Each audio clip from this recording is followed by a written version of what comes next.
If you want to know the exact moment a World of Warcraft player realizes the world isn't safe, it's usually the moment they cross the bridge from Elwyn Forest into Duskwood. 1 second, you're in the golden, sun-drenched fields of the Alliance heartland. The next, the light literally dies. A thick, unnatural fog rolls in from the trees, and the music shifts into a haunting, rhythmic thrum.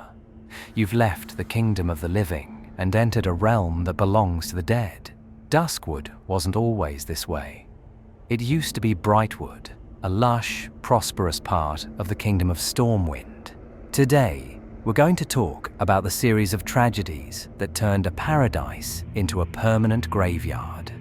The story of Duskwood starts with a ripple effect from Karajan. When Medivh, the last guardian, was killed, a massive wave of dark, chaotic energy exploded from his tower in Deadwind Pass. This shadow bled into the neighboring woods, but the final nail in the coffin was the arrival of the Dark Riders. These hooded figures were sent by the Lich King and later revealed to be linked to Medivh's past to find a powerful artifact called the Scythe of Elune. As they rode through Brightwood searching for it, they brought a literal curse with them. They slaughtered anyone in their path, and the land itself began to rot. The sun simply stopped shining on the forest. The people renamed it Duskwood, not as a poetic choice, but as a warning. Duskwood is famous for its Worgen, the wolfmen that haunt the rotting orchard and the caves, but they aren't just werewolves from a horror movie. Their origin is one of the most complex pieces of night elf lore. Thousands of years ago, a group of druids followed the pack form, a wild, uncontrollable transformation. To balance this power, they created the Scythe of Elune. It didn't work. Instead of controlling the rage, it turned the druids into the first Worgen, who were eventually banished to the Emerald Dream to sleep forever. Fast forward to the modern era, a night elf priestess named Valinda Starsong rediscovered the scythe and used it to summon the Worgen to fight the Burning Legion. She lost control. The scythe eventually ended up in the hands of a human named Jitters in Duskwood. When he accidentally invoked its power, he unleashed the Worgen into the forest, and they've been tearing the local population apart ever since. If there is one story that defines the human tragedy of this zone, it's the tale of Morgan Ladimore. Morgan was a noble paladin who went off to fight in the Third War. He survived years of horrors, always holding on to the thought of his wife and daughters back in Brightwood. When he finally returned, he didn't find his family waiting for him. He found a nightmare. His home was destroyed, and he was told his family was dead. In a moment of pure, blinding grief and madness, Morgan lost his mind in the Ravenhill Cemetery.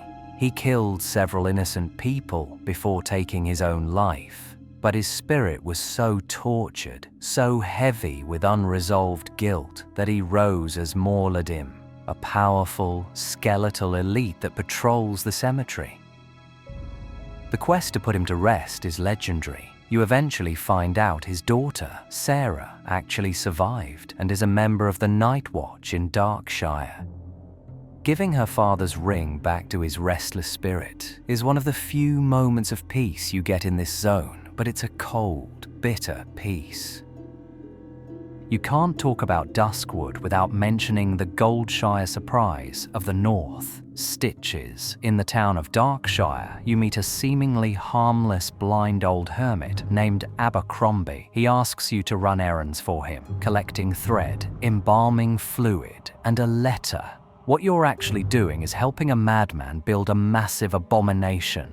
Abercrombie wasn't just a hermit, he was a necromancer who hated the people of Darkshire for not helping him when his wife died. Once you finish his quests, he unleashes Stitches, a level 35 elite monster, to march down the road and slaughter the level 20 players in the town. It is the ultimate prank in Warcraft history. In the center of the zone, lies the Twilight Grove. It looks like a remnant of old Brightwood, green grass, flowers, and a massive great tree. But it's arguably the most dangerous spot in the forest. The grove contains a portal to the Emerald Dream. During the Wrath of the Lich King era, this was the home of the dragons of Nightmare. Isondre, Emeris, Lethon, and Terrar, once protectors of the Dream, were corrupted by the old god N'Zoth. This suggests that the darkness of Duskwood isn't just magical residue from Medivh. It's a spiritual rot coming from deep within the earth. The forest is literally being squeezed between the necromancy of Karajan and the madness of the old gods.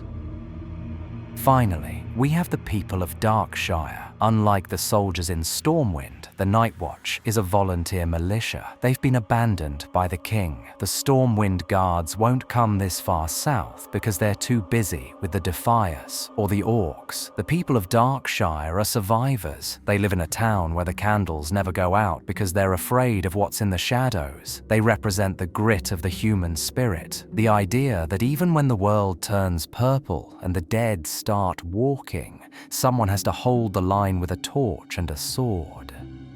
There's a reason Duskwood is so loved by the community. It's essentially a perfect zone between the pacing, the soundtrack, and that thick, suffocating lore. The whole place feels like a standalone horror movie that you're forced to live through. It's the moment we all realized the Alliance isn't just about shiny armor and heroic griffins. It's built on tragic mistakes, lost families, and the nightmares that wait in the dark. Whether you're dodging more Ladimore in the cemetery or running for your life from Stitches, Duskwood is a rite of passage for every traveler. It's the zone that proves that in Azeroth, even the brightest woods can turn dark if you stop watching the shadows for even a second. We love Duskwood because it treats us like adults. It doesn't hold our hand through a happily ever after.